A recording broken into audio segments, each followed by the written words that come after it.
नमस्कार। बिहार तक में आपका स्वागत है और मैं हूं सुजीत। शराबबंदी वाले राज्य बिहार में जब कोई व्यक्ति शराब पी लेता है और पीकर कहीं से निकलता है, चौराहे पर पुलिस खड़ी है, उसके हाथ में ब्रेथ एनालाइजर है, तो उसका नशा वैसे ही खत्म हो जाता है।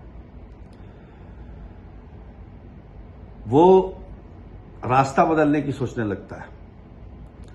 लेकिन अब पता चल रहा है कि कानून में ब्रेथ एनालाइजर पर्याप्त सबूत नहीं है शराब पीने की पुष्टि करने के लिए।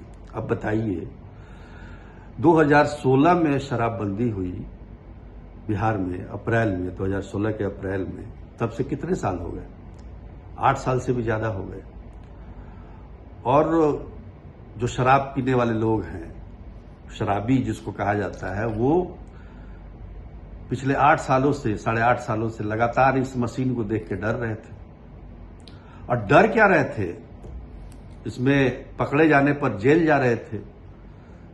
शुरुआत में तो कई महीने जेल में रहना पड़ता था, जमानत नहीं मिलती थी, जेलों में जगह नहीं थी।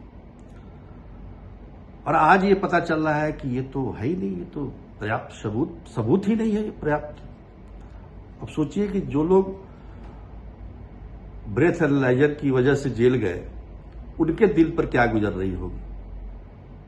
ये तो भला हो प्रभाकर कुमार सिंह है, जो कि सरकारी कर्मचारी हैं। उनको शराब पीने के आरोप में बर्खास्त कर दिया गया।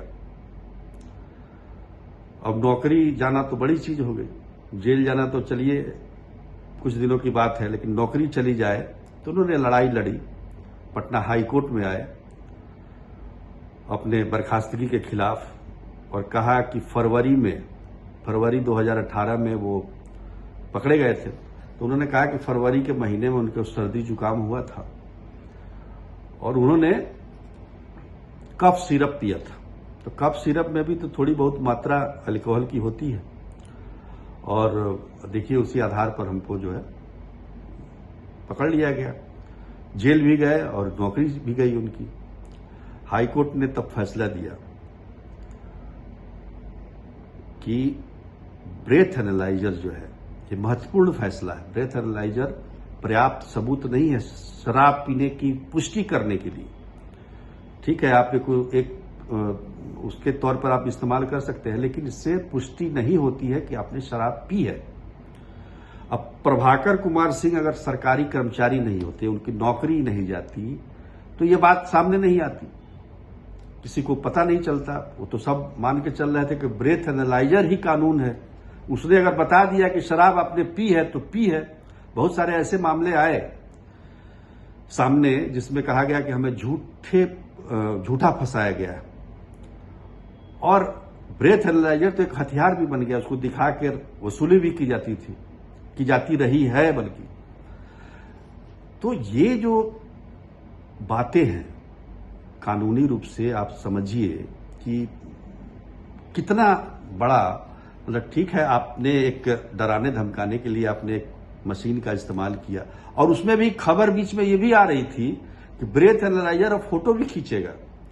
ये अगर मुंह में लगाया तो आपका तो बता ही दिया कि शराब आपने पी है, उसके बाद फोटोग्राफी भी कर लेगा, फिर आप दोबारा आइएगा तो फिर उसको पहचान भी लेगा।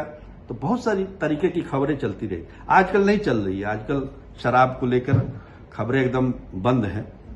न सरकार की तरफ से कोई इस तरह का प्रयोग हो रहा है कि शराबबंदी को सफल बनाना है, न जनता भी अपना चुपचाप कंबल ओढ़ के पी रही है, कोई दिक्कत नहीं है।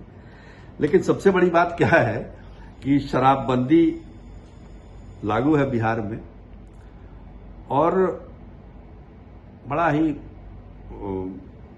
बड़े ही आराम से, मतलब सुस्त तरीके से सब कुछ काम हो रहा है। अब तो विपक्षी दल भी नहीं कहते हैं शराबबंदी कानून को लेकर, क्योंकि जो विपक्षी थे वो कभी हाल ही में पक्ष में थे, फिर विपक्ष में चले गए, जो विपक्ष में थे वो पक्ष में आ गए। तो कौन किसको क्या कहेगा, ये स्थिति है बिहार की। सवाल ये है कि ब्रेथ एनालाइजर से पुलिस पकड़ती है कि आपने शराब पी है, उसको लोअर कोर्ट में, सिविल कोर्ट में पेश किया जाता है और उसी आधार पर उसको जेल भेज दिया जाता है। अब समझिए कि एक हाई कोर्ट का ये फैसला है। हाई कोर्ट भी कानून का मंदिर है और सिविल कोर्ट भी कानून का मंदिर है। दोनों में कानून का ही चलता है, कानून की ही बात होती है। तो ये सिविल कोर्ट में जब पुलिस पकड़ के ले जाती है तो फिर वहां के जो जज हैं वो किस आधार पर उसको जेल भेज देते हैं, जबकि हाई कोर्ट का स्पष्ट कहना है कि आपको अगर शराब पीने वाले व्यक्ति की पुष्टि करनी है तो उसका खून जांच करें, उसके मूत्र की जांच करें और उस जांच में अगर अल्कोहल की मात्रा आती है तो ये माना जाएगा कि ये व्यक्ति शराब उसने पिया है। आज भी आप चले जाइए तो बिहार के सीमावर्ती इलाकों में, चाहे वो झारखंड से जुड़ा हो, चाहे वो यूपी से जुड़ा हो, चाहे वो नेपाल से जुड़ा हो, वहां पुलिस वाले एक मशीन लेकर, ब्रेथ एनालाइजर का मशीन लेकर खड़े रहते हैं और आने जाने वाले लोग को जो नहीं पिया है उसके भी मुंह में लगाया, जो पिया है वो तो खैर कुछ देर लेकर निकल जाता है क्योंकि उसको पता है कि उसने पिया हुआ है। तो ये जो स्थिति और परिस्थिति है खासतौर पर बिहार में, ये मतलब ये समझ में नहीं आता है कि आखिर इस तरह के प्रयोग करने का क्या लाभ है। अब कानूनी तौर पर कोई चीज, हमने एक पुलिस वाले से बात की, उन्होंने कहा कि 99.9% केस में खून और पेशाब या मूत्र की जांच नहीं होती है, यूरिन और ब्लड की जांच नहीं होती है, तो वो कैसे ठहरेगा। अब जो व्यक्ति शराब पीते हुए पकड़ा गया है और उसको पुलिस ने पकड़ लिया तो उस काबिल नहीं रहता है कि वो आगे की लड़ाई लड़ सके। वो तो चाहता है कि चुपचाप अपना जेल काट के अपना कुछ जुर्माना दे के निकल आए। अब तो शराबबंदी कानून में जब से संशोधन हुआ है उसमें आप फाइन दे के निकल जाते हैं। आप कोर्ट में ही फाइन हो जाता है, 3,000 से 5,000 के बीच में फाइन हुआ और आप वहां से आप छूट जाते हैं।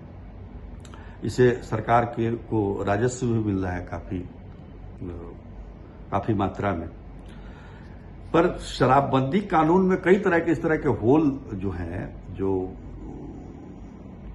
आप आम लोगों को पता नहीं हो, लेकिन जो शराब पीने वाले हैं वो बड़ा गहन अध्ययन किया है उन्होंने शराबबंदी कानून का।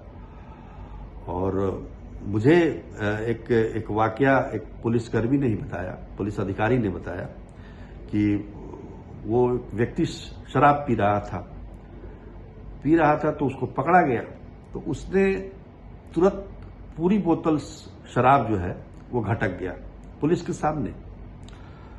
अरे भाई ये क्यों कर रहे हो?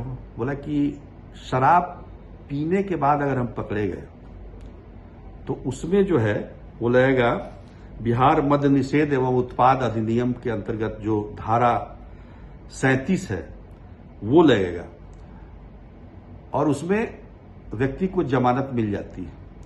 लेकिन अगर बोतल में शराब 50 या 100 ml भी पकड़ी गई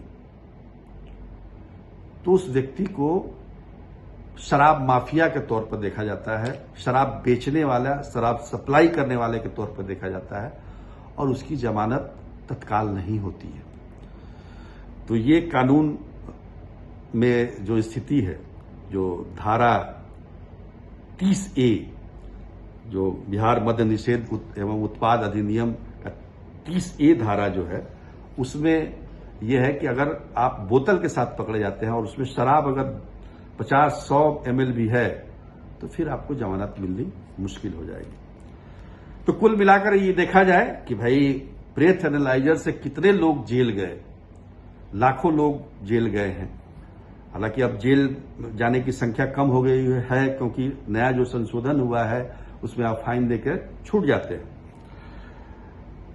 उनका मतलब वो व्यक्ति अगर चाहे तो कानूनी रूप से जो ये एक तरीके से मतलब हाईकोर्ट की नजर में ये अगर निर्णायक सबूत नहीं है तो फिर जो लोग जेल गए उनकी जिम्मेदारी कौन लेगा, ये एक बड़ा सवाल उभर के आ रहा है।